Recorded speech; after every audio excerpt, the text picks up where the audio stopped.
Amigos televidentes, de vuelta con Cerrando la Noche, y esta noche, Junior, vamos a hablar con un dirigente de la Fuerza del Pueblo, pero en este caso con el señor Juan Gómez, y vamos a hablar de un tema que tiene que ver con la factura eléctrica, con la energía eléctrica, y es algo que nos afecta a todos, porque independientemente del conflicto Ucrania-Rusia, esto ha disparado los precios del petróleo, y al final pues esto afecta a toda la economía y de por sí afecta a la generación de energía eléctrica, y pues es un factor que independientemente de que la energía en el país subió, pues esto es un elemento más para que pueda subir mucho más de precio. Pero para eso vamos a conversar con Juan Gómez, que está en la noche de hoy. Buenas noches, Juan Gómez, bienvenido. Giovanni Junior, gracias por la amabilidad de la invitación y estamos puestos a las órdenes de ustedes. Bueno, aquí siempre nos hemos quejado de que la tarifa eléctrica ha subido. Siempre los gobiernos de turno dan una explicación y que eso es que el Estado Dominicano se carga de subvencionar una parte. Siempre el Estado está subvencionando, siempre. Pero la tarifa siempre aumenta de forma escalonada. ¿Por qué los aumentos ahora mismo, Juan? ¿Qué sucede? ¿Por qué la población se siente que la están estafando, que sube cada día más? Mira, realmente ahora ha habido una alza de la tarifa eléctrica. Ha habido 3 alzas, de noviembre a este mes de abril. En el último trimestre del año anterior fue realmente aplicada a noviembre-diciembre. En enero vuelve y se eleva la tarifa hasta el mes de marzo, y ahora a partir del 1 de abril hasta junio hay otra alza.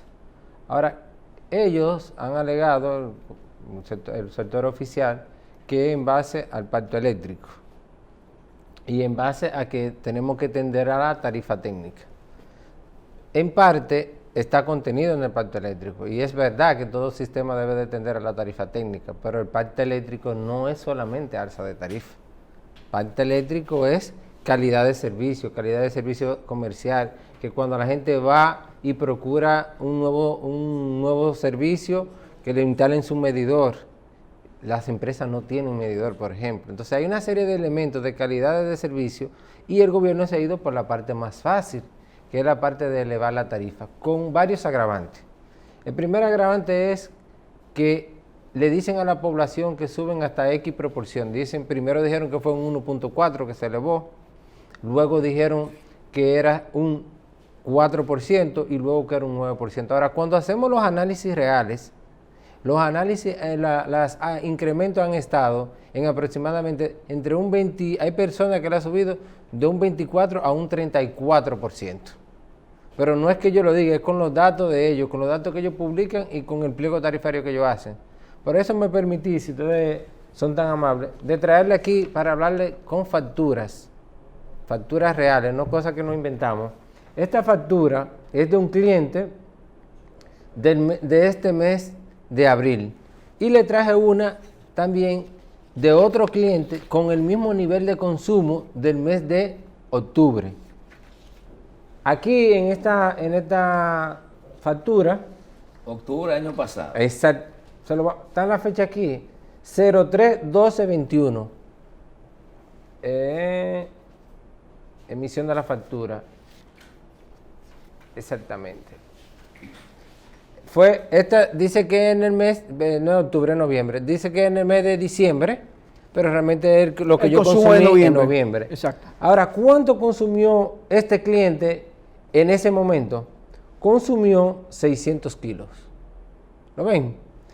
Con ese consumo de 600 kilos, ese cliente pagó 5.053. Ah, pero tú te sorprendes, Giovanni, pero te vas a sorprender ahora. Un cliente similar de 10/4/2022, ahora, consumió 599 kilos, 1 kilo menos. ¿Y usted sabe cuánto asciende la factura ahora que tiene que pagar ese cliente? 6.051. Entonces yo quiero, mírenlas aquí, yo quiero que el gobierno nos diga, y esa factura no es que tienen errores, es que esa es la realidad, aplicando el pliego tarifario como ellos lo han aumentado. Entonces, yo quiero que el gobierno nos diga, le diga a la población. ¿Qué porcentaje representa el aumento? Ese representa aproximadamente un 23% en ese renglón. Ahora, ¿qué ocurre? La mayoría de clientes que tienen las empresas distribuidoras aproximadamente un 72% está en el renglón de 200 kilos hacia abajo. Ahí es que hemos recibido grandes alzas. Ahí también superan el 20% del alza. Esa es la clase normal, esa es la persona, para que tengamos una idea y se entienda, porque a veces los técnicos hablamos que no se nos entiende. Esa es la persona que tiene en su casa un televisor, tiene una nevera, tiene 4 o 3 bombillos, un abanico, ni pensar en aire. Este sí. Esto que traje aquí de las 2 facturas sí ya pueden tener un aire. O sea, esa es la persona ciudadana cualquiera, lo que conocemos, nuestra población. A esa gente se le ha dado duro. Ahora, hay otro elemento. Yo no sé si el gobierno ha pensado tranquilamente el impacto que tiene la alza de la tarifa sobre los precios de los productos terminados. Todo se mueve con electricidad. Y el gran problema que tenemos hoy día es la inflación. Entonces, cuando elevamos la tarifa de cualquier taller, en cualquier índole, usted puede producir muebles. Si usted tiene un taller de ebanistería y a usted le llegaba la factura 20,000, 25,000 pesos, ¿ahora cuánto le va a llegar? 38,000 pesos, 40,000 pesos. ¿Qué yo hago con ese valor que yo estoy pagando por encima? Yo lo traspaso a mis clientes. Ahora, eso es en todas las áreas económicas del país. Entonces, uno dice, saber gobernar no es yo justificar una crisis para yo tomar X medidas. Saber gobernar es yo tomar medidas que alivianen la carga de la población. Lo han hecho los países europeos. Hace apenas 4 semanas, la mayoría de países europeos, Francia, Alemania, Bélgica, han estado subsidiando la tarifa eléctrica. ¿Para qué? Para bajar el impacto de la inflación sobre los productos finales a la población. Es decir, este gobierno realmente se ha presentado sumamente ineficiente en muchos renglones y la electricidad no ha sido la excepción. Conozco un negocio, Juan, porque yo suelo ir ahí a comprar y escuché a la propietaria decir, voy a tener que apagar estos 2 freezer porque no puedo con la tarifa que me llega. Es insostenible para mí, pero además de eso, los apagones cuando llegan me dañan los embutidos y me dañan la carne. Y eso me crea un déficit dentro del negocio y estoy a punto de quebrar. Yo te tengo aquí este cuadrito de eso que tú me has pintado ahora mismo. Me lo has puesto bastante fácil. Mira, un negocio que consume 4,666 kilos, pagó en noviembre del año pasado 47,666 pesos. Aquí tiene poder adquisitivo para pagarlo. Si tiene poder adquisitivo no hay problema. Perfecto. Ahora, ¿qué ocurre? Después de estas 3 tarifas, que te hago un paréntesis ahí, es la primera vez que en este país sube tanto la electricidad en tan poco tiempo. Y con la promesa de que son 20 alzas que vienen, o sea, son alzas trimestrales por 5 años. Solamente han pasado 6 y mira lo que ha pasado. ¿Qué va a pasar con los otros 17? ¿Cómo lo vamos a poder pagar los ciudadanos? Entonces, esa persona que pagó en noviembre 47,666, que ya es un negocio que tiene varios freezer, los colmadones, todo este tipo, está pagando ahora, va a pagar ahora en abril 55,000 pesos. 55,000 pesos, vendiendo la misma cantidad de cerveza que vende. Ahora, ¿qué esa persona va a tener que hacer?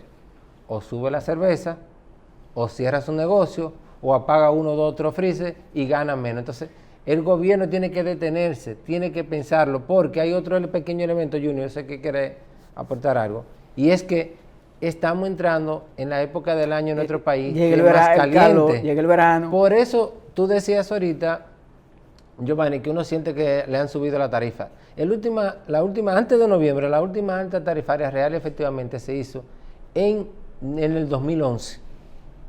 Ahora, ¿qué ocurre?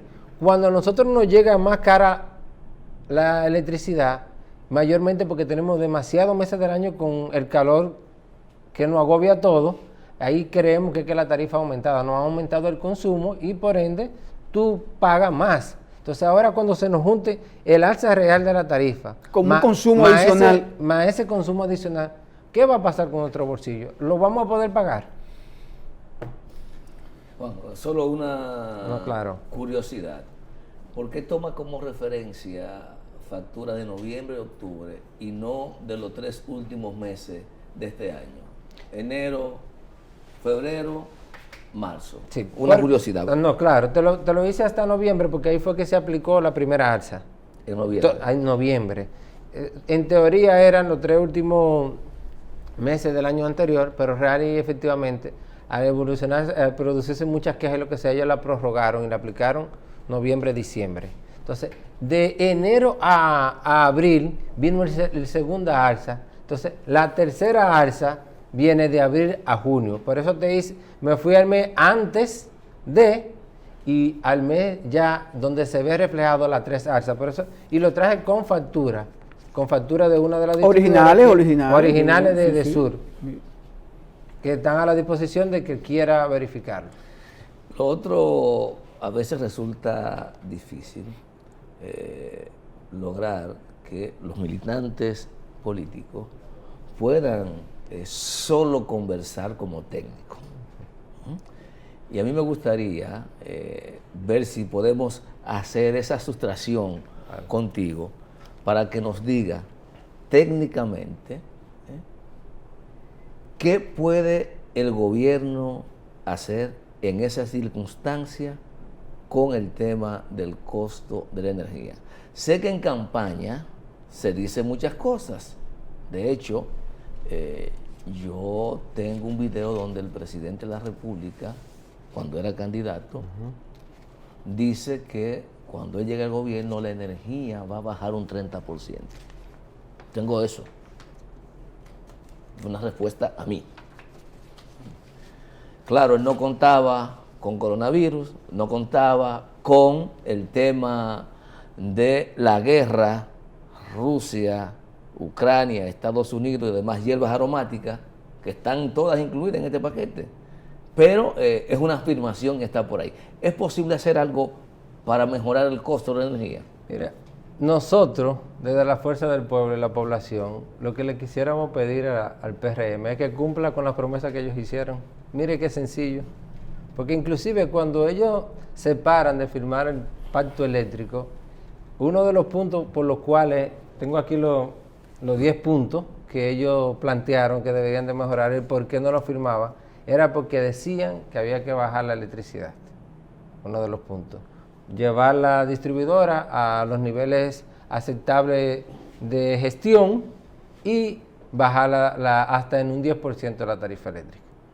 Pero ahora vemos los números nada halagüeños de la distribuidora, real y efectivamente, inclusive el administrador de Desura, cuando se hizo la primera alza, dijo que eso no iba a impactar en la población. Bueno, en mi casa yo estoy pagando muchísimo más. Yo espero que si él tiene esa suerte, que bien le vaya. Inclusive traje hasta recorte aquí del periódico de esa declaración, pero eso no es el hecho. El hecho es que yo lo que creo que se debe, y no es mandándole directrices, sino uno, además de tu opinión político, como técnico y ciudadano que paga la luz. Claro. O sea, yo quisiera que a mí me llegue la electricidad más barata. Ahora, no nos puede llegar electricidad más barata con los niveles de pérdida que tienen las distribuidoras. Tienen unos niveles de gestión pésimos, no están ejecutando las inversiones necesarias. Las pérdidas no se bajan automáticamente. Para yo bajar pérdidas tengo que hacer inversiones en blindaje de red, tengo que hacer inversiones en medidores. Esto es increíble, que un ciudadano va a pedir un servicio y la distribuidora tiene que conectarlo directo porque no tiene contadores. ¿Tú sabes que hay una compañía que tiene el monopolio de los medidores? Ajá, ¿Y hay conflicto con ella o no? Eso no es una realidad. Junior, vamos a poner el hecho de que así sea. No, pero a que así sea. Pero ya tienen 2 años en el gobierno. Claro. Ya pasó el tiempo para que ellos hicieran las indagatorias del lugar que tuvieran que hacer, hicieran la licitación y contratar otra. Contratar. No te digo esto para justificar, sino para que se sepa que ha habido un conflicto porque había una compañía que tenía el monopolio. Pero como te digo, de ser así, que busquen otras vías de solución. Es decir, lo que pedimos es que sean competentes en la administración, que tengan competencia, que hagan el trabajo que tanto y tanto anunciaron que lo iban a hacer y no vemos los resultados. Antes de irnos a la pausa, ¿tú crees que es solo un tema de competencia? El no lograr mejorar el servicio y el costo. ¿O qué otros elementos influyen para el costo de la energía? ¿Solo lo que tiene que ver con los combustibles? No, hay muchos elementos. O sea, tú lo dices, no es nada más gestión. Tenemos el tema de que se nos han disparado los combustibles, eso es cierto, pero yo quiero recordarle algo a la ciudadanía y a ustedes. Aquí en el 2008 se compró petróleo a $148 el barril, que no lo hemos visto en esos niveles. Y la administración que había en ese momento, que era el doctor Leonel Fernández, gestionó bien esa crisis. Perdón, Juan, ¿a cómo está ahora mismo el precio del barril de petróleo? Cerca de 100 está. Cerca de 100. Bajó, sí. Recuerda que llegó a 128, sí, casi 30. Claro, en los momentos más picos, pero ahora está cerca de 100. Entonces, aquí se compró petróleo a 147 y no se traspasó. O sea, eso es lo que le digo. O sea, hay que tener competencia en la administración de crisis. A uno en estos países, cuando gobierna, sabe que viene a administrar crisis. Juan, con tu permiso tenemos que irnos a una pausa. Señores, conversamos con Juan Gómez, secretario de Energía de la Fuerza del Pueblo. Sobre todo, creo que la explicación que está haciendo es válida, mostrando facturas reales de por qué, cómo se han hecho los incrementos de la salsa. Según él dice, pues vendrán mucho más salsa, que Dios nos agarre confesado. Vamos a la pausa.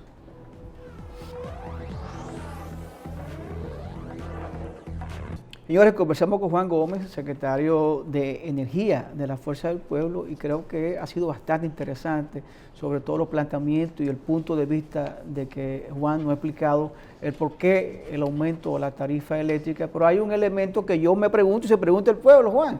Nuestro país ha invertido en Punta Catalina más de $3,000 millones en construir esas dos generadoras para llegar a unos 700 megawatts, ¿verdad? ¿Qué función hace esto y en qué medida ayuda esto a reducir la tarifa eléctrica? ¿O eso no juega ningún papel? No, sí, Punta Catalina ha sido un puntal importante en el sistema eléctrico nacional y hay que ser justo en esto. Porque tampoco podemos venir aquí a hablar cosas que no se correspondan con la verdad. Punta Catalina, a inicio se hablaba de la dimensión técnicamente, de si la planta era muy grande, la dimensión de la planta, la habilitación que hubo que hacer de nuevas redes para que se incorporara el sistema, de la tecnología que era carbón, todo eso se discutió, es cierto, pero ya Punta Catalina es una realidad. Y hoy día Punta Catalina, cuando están las dos centrales dentro, es aproximadamente cerca de un 30% de la demanda del país completo. O sea, es un jugador el más importante en el sector. Y Punta Catalina ha impactado muy positivamente en lo que es los costos de la energía. Eso también hay que decirlo. Ahora, ¿qué pasó con Punta Catalina? Que se nos disparó el carbón. El carbón, 15 años antes de esta salsa, uno le daba la gráfica de precio del carbón y era casi una línea recta. Eso casi no variaba. Ahora, ¿qué ocurre? Hay muchas centrales de carbón en el mundo que por el tema medioambiental cerraron. Y eso conllevó a que muchas minas de carbón también cerraran su operación. Y cuando ahora ocurre lo que ocurre con el problema del petróleo, muchos países que apagaron centrales de carbón la volvieron a prender y a poner en línea para que los técnicos... ¿Y qué ocurre?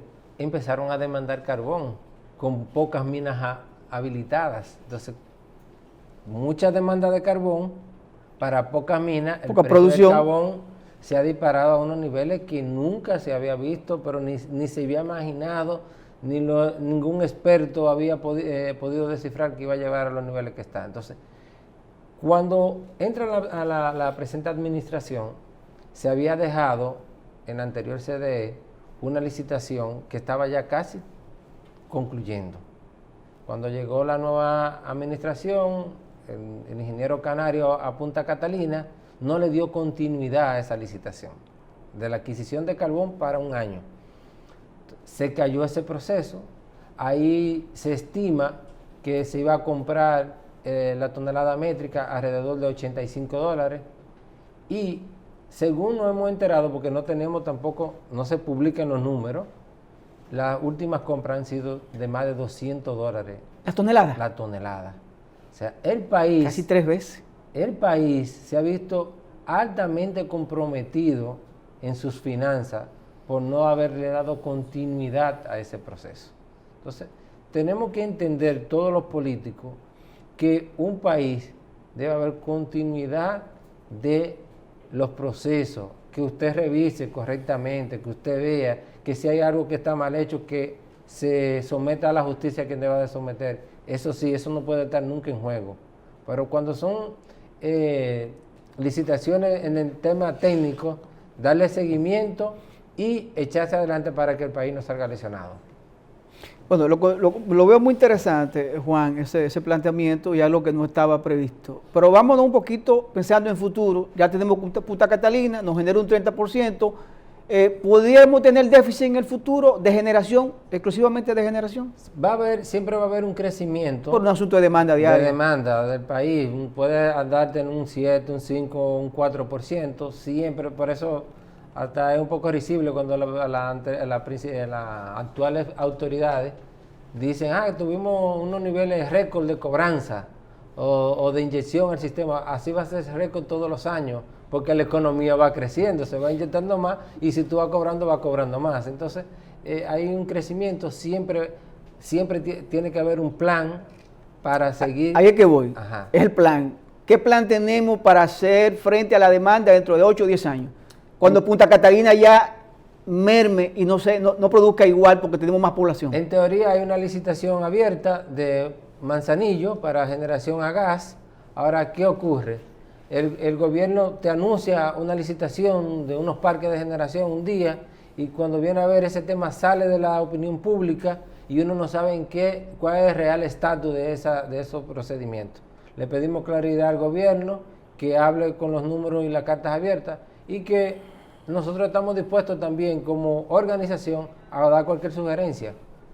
Juan, interesante de verdad conversar contigo. Yo creo que la teleaudiencia también se quedó impactado por la forma que manejaste técnicamente, sin divorciarte de que eres un dirigente de la Fuerza del Pueblo, pero de forma técnica, explicando los pormenores del problema eléctrico que tenemos en el país. Gracias por estar con nosotros. Agradeciendo la gentileza de su invitación. Señores, conversamos con Juan Gómez, secretario de Energía de la Fuerza del Pueblo. A ustedes, gracias por la sintonía. Este equipo encabezado por Junior Espinosa y quien les habla, Giovanni Almonte. Nos despedimos y hasta mañana.